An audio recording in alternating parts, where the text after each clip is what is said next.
akan membahas tentang materi yang saya pelajari dari pertemuan 8 hingga pertemuan 14 dalam mata kuliah aplikasi komputer bisnis guna untuk memenuhi syarat ujian akhir semester. Langsung saja kita bahas ya.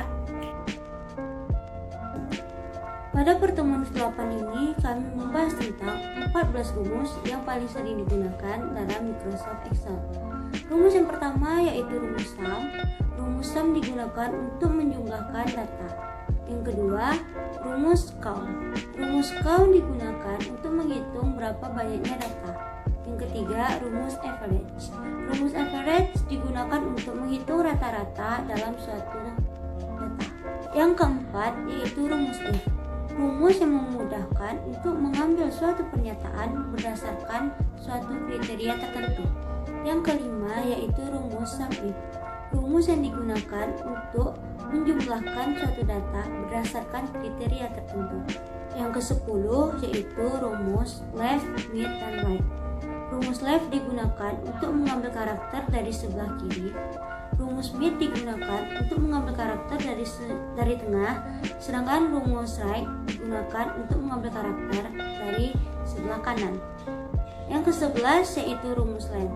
Rumus len digunakan untuk mengetahui jumlah karakter pada suatu sel. Rumus yang ke-12 yaitu rumus round. Rumus round digunakan untuk membulatkan suatu angka ke digit yang telah ditentukan. Rumus yang ke-13 yaitu rumus concatenate. Rumus ini digunakan untuk menggabungkan kata. Rumus yang ke-14 yaitu rumus VLOOKUP dan juga rumus HLOOKUP. Rumus ini digunakan untuk mengambil data pada tabel lain berdasarkan kata kunci yang telah ditentukan. Pada pertemuan ke-9 ini kami membuat resume dari sebuah materi yang disajikan dalam bentuk video. Materi tersebut membahas tentang cara membuat dan mengisi tabel VLOOKUP dan juga HLOOKUP.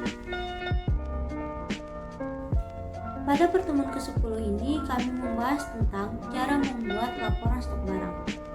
Pada tabel laporan stok barang ini terdiri dari kode barang, nama barang, stok awal, masuk, keluar, dan juga stok akhir. Lalu kami membuat tabel barang masuk dan juga barang keluar.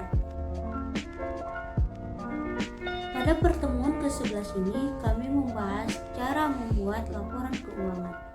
Pada laporan keuangan ini terdiri dari nomor, tanggal, keterangan, masuk, keluar, dan juga saldo.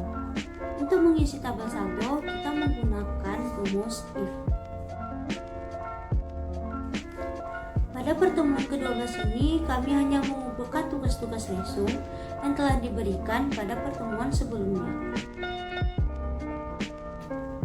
Pada pertemuan ke-13 ini, kami mempelajari tentang cara membuat dan mendesain grafik. Materi ini disajikan dalam bentuk video. Pada pertemuan ke-14 ini, kami hanya mengumpulkan tugas video tentang membuat dan mendesain grafik tersebut. Jadi, itulah yang saya pelajari dari pertemuan ke-8 hingga pertemuan ke-14. Sekian dari saya. Assalamualaikum warahmatullahi wabarakatuh. Bye.